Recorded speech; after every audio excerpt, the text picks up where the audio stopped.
Hello students, computer classes में आपका एक बार फिर से स्वागत है। तो लास्ट क्लास में हमने पेज ओरिएंटेशन और पेज साइज के बारे में जाना था। चलिए आज थोड़ा सा और आगे बढ़ते हैं। आज हम कॉलम्स का जो ऑप्शन होता है, पेज सेटअप ग्रुप के अंदर ही एक कॉलम्स का ऑप्शन होता है, तो जानते हैं उस ऑप्शन का क्या यूज होता है। ठीक है, तो मैंने आपको ऑप्शन कॉलम्स वाले ऑप्शन को एक्सप्लेन करने के लिए मैं कुछ डमी टेक्स्ट लिया है मैंने, ताकि आपको समझने में आसानी रहे। ठीक है, मैं कॉलम्स वाले ऑप्शन पे क्लिक करता हूँ। अभी बाय डिफ़ॉल्ट जो ऑप्शन है वो हमें वन नज़र आ रहा है। ठीक है, यानी कि हर डॉक्यूमेंट के अंदर बाय डिफ़ॉल्ट एक ही कॉलम होता है। ठीक है, जिसके अंदर हम लिखते हैं। ठीक है, लेकिन हम चाहें तो उस डॉक्यूमेंट को टू कॉलम्स या थ्री कॉलम्स में भी हम उसको कन्वर्ट कर सकते हैं, या इससे भी ज़्यादा कर सकते हैं। हम हमारी इच्छा पे या हमारी रिक्वायरमेंट पे डिपेंड करता है। ठीक है, कि हमारी क्या रिक्वायरमेंट है। ठीक है, तो अभी देखिए आपको जो नज़र आ रहा है वो सिर्फ एक ही कॉलम है। अगर आप यहाँ पे भी कॉलम्स वाले ऑप्शन में भी जाके देखना चाहें तो वन पे ही हाईलाइट है। ठीक है, अब मैं टू करता हूँ। टू को अगर मैं सेलेक्ट करूँगा, ठीक है, तो मेरा जो डॉक्यूमेंट का जो भी कंटेंट है वो कंटेंट टू इक्वली कॉलम्स में डिवाइड हो जाएगा। ठीक है, देखिए मैं टू पे क्लिक किया, अभी तक मेरा लाइन सीधा जा रहा था। ठीक है, अभी क्या हो गया कि ये जो डॉक्यूमेंट है वो दो बराबर बराबर हिस्सों में टूट गया। ठीक है, यानी कि एक कॉलम ये बन गया लेफ्ट साइड में, एक कॉलम राइट साइड में बन गया। दोनों कॉलम्स की जो विड्थ है वो इक्वल है। ठीक है, तो इस तरीके से आप अपने डेटा को, आप अपने कंटेंट को एक ही पेज के अंदर दो कॉलम्स में भी डिवाइड कर सकते हो। ठीक है, आप चाहें तो तीन में भी कर सकते हैं। यहाँ पे तीन का भी ऑप्शन दिया हुआ है। देखिए मैं तीन को सेलेक्ट करता हूँ। ठीक है, तो अब आपका जो डेटा है, अब आपको नजर आ रहा होगा कि आपका जो डेटा है पहला कॉलम, दूसरा कॉलम और तीसरा कॉलम, यानी कि तीन कॉलम्स में डिवाइड हो गया है। ठीक है, जैसे आप टेबल्स में करते हैं, रोज और कॉलम्स बनाते हैं, यहाँ पे लाइनिंग नहीं है लेकिन डेटा आपका तीन कॉलम्स में ही डिवाइड हो गया है। ठीक है, उसके बाद एक ऑप्शन और दिया हुआ है लेफ्ट के नाम से।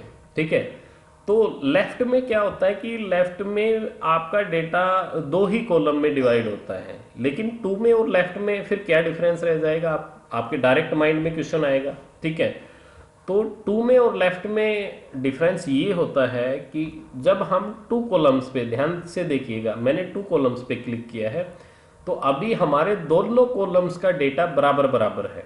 ठीक है, यानी कि फर्स्ट कॉलम की जो विड्थ है उतनी ही विड्थ हमारी सेकंड कॉलम की भी है। ठीक है, और अब मैं क्या कर रहा हूं कि मैं लेफ्ट पे क्लिक कर रहा हूं, तो ध्यान से देखेंगे तो हमें पता चलेगा कि लेफ्ट कॉलम पे क्लिक करने के बाद पहला जो कॉलम है उसकी विड्थ छोटी रहेगी as compared to second column. मैं लेफ्ट कॉलम पे क्लिक भी कर रहा हूं, तो अभी अगर आप ध्यान से देखेंगे तो लेफ्ट वाला जो कॉलम है, यानी कि जो फर्स्ट कॉलम है, उसकी विड्थ सेकंड कॉलम की विड्थ से कम है। देखिए सेकंड कॉलम की विड्थ यहाँ से स्टार्ट होती है और यहाँ पे जाके एंड होती है, लेकिन फर्स्ट कॉलम की यहाँ से स्टार्ट होके यहीं पे ख़त्म हो गई। ठीक है, तो ये आपके डॉक्यूमेंट में आप डॉक्यूमेंट के कंटेंट को कॉलम्स में डिवाइड कर सकते हो। एक ऑप्शन और भी है आपका। ठीक है, अगला ऑप्शन है आपका राइट के नाम से। ठीक है, तो जैसे आपके लेफ्ट में हुआ है, ठीक है, जैसे हमने लेफ्ट वाला ऑप्शन सेलेक्ट किया था, ठीक है, लेफ्ट में कॉलम्स को डिवाइड किया था, ऐसे ही राइट में है। अब की बार राइट में डिफरेंस क्या होगा कि राइट वाला कॉलम छोटा होगा, लेफ्ट वाला बड़ा होगा। ठीक है, आपको करके देख लीजिए। मैं राइट पे क्लिक किया, देखिए राइट का कॉलम आपका छोटा हो गया। ठीक है, लेकिन लेफ्ट का कॉलम आपका बड़ा हो गया है। ठीक है, तो इस तरीके से आप अपने डेटा को एक कॉलम में, आप अपने डेटा को दो कॉलम्स में, आप अपने डेटा को चाहें तो आप अपने डेटा को तीन कॉलम्स में भी डिवाइड कर सकते हैं, और लेफ्ट और ये है आपका राइट। ठीक है, तो इस तरीके से आप अपने डेटा को कॉलम्स में डिवाइड कर सकते हैं। आपको और कॉलम्स की रिक्वायरमेंट है, तो आप यहाँ पे जाइए, मोर कॉलम्स पे आप क्लिक कीजिए। ठीक है, मैं एक बार फिर से बता दूं आपको, कॉलम्स पे जाना है, मोर कॉलम्स पे आपको क्लिक करना है।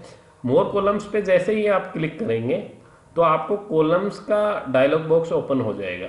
ठीक है, तो कॉलम्स का डायलॉग बॉक्स ओपन होने के बाद में जो ऑप्शंस आपके दिए हुए थे, ठीक है, अपने आप जो दिए हुए हैं 1 2 3 लेफ्ट एंड राइट, यही 5 ऑप्शंस हमारे दिए हुए थे। ठीक है, आप चाहते हैं कि इन कॉलम्स के बीच में लाइन भी आए। ठीक है, तो आप क्या करेंगे, लाइन चेकबॉक्स पे क्लिक कर देंगे और ओके करेंगे, तो देखिए बीचों बीच हमारे लाइन आ गई है। ठीक है, और अगर आप 3 वाला 2 वाला करते हैं या 3 भी करते हैं तो तीनों दोनों के बीच में एक एक लाइन आ जाएगी, ताकि उनका सेपरेशन ईजिली हमें समझ में आ जाए। ठीक है, तो इस तरीके से आप बीच में लाइन भी कर सकते हैं। आप चाहते हैं और कॉलम्स करना, 3 की बजाय आप यहाँ से 4 कर दीजिए। ठीक है, यहाँ पे नंबर ऑफ कॉलम्स आपसे इनपुट पूछेगा, तो आप नंबर ऑफ कॉलम्स आप यहाँ पे मेंशन कर दीजिए, ओके कर दीजिए। ठीक है, अब आपके 4 कॉलम्स बन गए।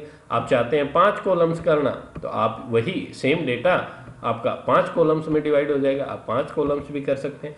लेकिन जितने कॉलम्स आप इंक्रीज करेंगे, कॉलम्स की विड्थ जो है वो आपकी कम होती चली जाएगी। ठीक है, तो जाहिर सी बात है स्पेस तो उतना ही रहेगा, लेकिन कॉलम की विड्थ जो है वो कम होती चली जाएगी। ठीक है, आप जो विड्थ है वो आप यहाँ पे मेंशन भी कर सकते हैं। आप फर्स्ट कॉलम की कितनी विड्थ चाहते हैं, कितना उसके बाद में आप स्पेस चाहते हैं, सेकंड कॉलम की कितनी विड्थ चाहते हैं, कितना स्पेस चाहते हैं, इस तरीके से सॉरी, तो जितना भी आपने कॉलम से लिया है आप उन सब की जो है विड्थ और स्पेसिंग मेंशन कर सकते हैं। अब देखिए लास्ट वाले कॉलम में आपको स्पेस मांगा नहीं है, ऐसा क्यों? क्योंकि इसके बाद में आपका और कोई कॉलम बचेगा ही नहीं, तो जो भी बचेगा वो मार्जिन वाला हिस्सा बचेगा। ठीक है, तो इक्वल विड्थ वाला अभी हमने सेलेक्ट किया हुआ था, तो इसने अपने आप उसको इक्वल विड्थ में डिवाइड कर दिया। ठीक है, अब अप्लाई टू ऑल डॉक्यूमेंट है। ठीक है, आप अगर दिस पॉइंट देखिए, आप यहाँ पे आपका मेंशन भी है, अगर आप पूरे डॉक्यूमेंट पे लगाना चाहते हैं तो पूरे डॉक्यूमेंट पे लगा दीजिए। ठीक है, अगर आप दिस पॉइंट फॉरवर्ड पे आप क्लिक करते हैं स्टार्ट न्यू कॉलम, तो इस तरीके से भी आप कर सकते हैं। ठीक है, बाकी ऑल डॉक्यूमेंट आप रखेंगे तो इस तरीके से आपका नजर आएगा। ठीक है, तो ये था आपका कॉलम्स ऑप्शन। ठीक है, तो उम्मीद है आपको समझ आ गया होगा। ठीक है, तो जल्द ही मिलते हैं एक नेक्स्ट क्लास में। आप इस लेसन को एक बार रिवाइज कीजिए, आप इजीली आप समझ में आ जाएगा आपके। ठीक है, चलिए मिलते हैं एक नेक्स्ट क्लास में। Thank you, have a nice day.